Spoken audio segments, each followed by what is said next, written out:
झारखंड में लगेगा राष्ट्रपति शासन, बर्खास्त होगी इंडिया की सरकार। हेमंत सोरेन पर लगे हैं गंभीर आरोप, जाना होगा जेल। राज्यपाल इंडिया गठबंधन के बहुमत के दावे को कर देंगे अस्वीकार। झारखंड विधानसभा को भंग किया जा सकता है। एमएलए सरयू राय ने चौंकाने वाला दावा करते हुए कहा है कि झारखंड में कभी भी राष्ट्रपति शासन लगा दिया जाएगा। हेमंत सोरेन ने भले ही इंडिया गठबंधन के विधायक दल की बैठक बुलाई है, इस बैठक में सोरेन को सभी फैसले लेने के लिए अधिकृत किया गया हो, लेकिन इससे कुछ भी होने वाला नहीं है। दरअसल कहा जा रहा है कि ईडी हेमंत सोरेन को गिरफ्तार करेगी तो वो सीएम पद से इस्तीफा दे देंगे और अपनी जगह अपनी पत्नी कल्पना सोरेन को सीएम बना देंगे। इसके लिए विधायक दल की बैठक में सहमति बन चुकी है, लेकिन सरयू राय का दावा है कि एनडीए की ओर से कल्पना सोरेन को सीएम बनाने की कोशिश नहीं हो रही है, बल्कि झारखंड की सरकार को गिराने की कोशिश हो रही है। हेमंत सोरेन और इंडिया गठबंधन को कोई मौका नहीं दिया जाएगा। हेमंत का इस्तीफा तो स्वीकार कर लिया जाएगा, लेकिन कल्पना सोरेन के विधायक दल का नेता चुने जाने को स्वीकार नहीं किया जाएगा। उन्हें सरकार बनाने का मौका नहीं दिया जाएगा। विधायक ने दावा किया कि इस समय हेमंत सोरेन की सरकार संविधान के खिलाफ काम कर रही है। एक और सरकार दावा कर रही है कि सब ठीक है, लेकिन केंद्र सरकार अगर यहाँ राष्ट्रपति शासन लगा दे तो इसमें कोई अचरज नहीं है। राज्य में कानून नाम की कोई चीज नहीं रह गई है। ऐसी स्थिति में सरकार बने रहना उचित नहीं होगा। पहले गांडेय विधायक सरफराज अहमद को इस्तीफा दिलवाया गया और अब यह अनुमान लगाया जा रहा है कि यह सीएम की प्लानिंग का हिस्सा है।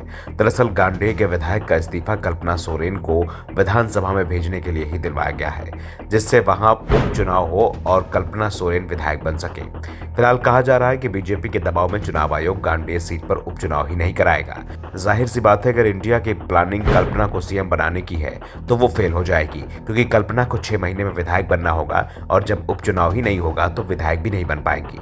लेकिन सवाल विधायक का नहीं, सवाल कल्पना की शपथ का है। राज्यपाल तो उन्हें सीएम पद की शपथ तक नहीं दिलाएंगे। इस बीच इंडिया गठबंधन की ओर से यह भी दावा किया जा रहा है कि जिस दिन ईडी हेमंत सोरेन को गिरफ्तार करेगी उस दिन राज्यपाल छुट्टी पर जा सकते हैं। वो 7-8 दिन के लिए राज्य में ही नहीं रहेंगे।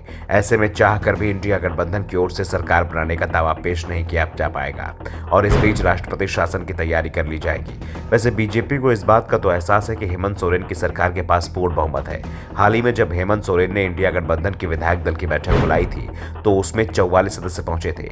झारखंड विधानसभा में सदस्यों की संख्या 81 है और इसमें से बहुमत का जो आंकड़ा बनता है वो 41 का है और बैठक में 44 विधायकों का पहुंचना ही बता रहा है कि सरकार के पास बहुमत है। ऐसे में सदन में उसे बहुमत साबित करने में कोई परेशानी नहीं होगी। लेकिन सवाल बहुमत साबित करने का नहीं है, बल्कि इसके लिए समय देने का है और संकेत साफ है कि हेमंत के इस्तीफे के बाद इंडिया गठबंधन को इसके लिए समय नहीं दिया जाएगा। दावा तो यह भी किया जा रहा है कि मोदी सरकार झारखंड विधानसभा के चुनाव लोकसभा चुनाव के साथ ही करा सकती है। दरअसल झारखंड में अक्टूबर में विधानसभा चुनाव होने और संवैधानिक प्रावधानों में चुनाव आयोग को यह ताकत दी गई है कि वो किसी भी राज्य में समय से 6 महीने पहले चुनाव करा सकता है। यानी चुनाव आयोग चाहे तो झारखंड में अप्रैल में चुनाव करा सकता है। इसी समय देश में लोकसभा के चुनाव भी होंगे। साफ है, इंडिया गठबंधन भले ही संविधान की दुहाई दे, लेकिन मोदी सरकार ने अगर ठान लिया है कि वो झारखंड में अब सरकार को ज्यादा समय तक काम नहीं करने देगी तो जल्दी झारखंड में भी सरकार गिर सकती है। Bureau report, the Dhakad news.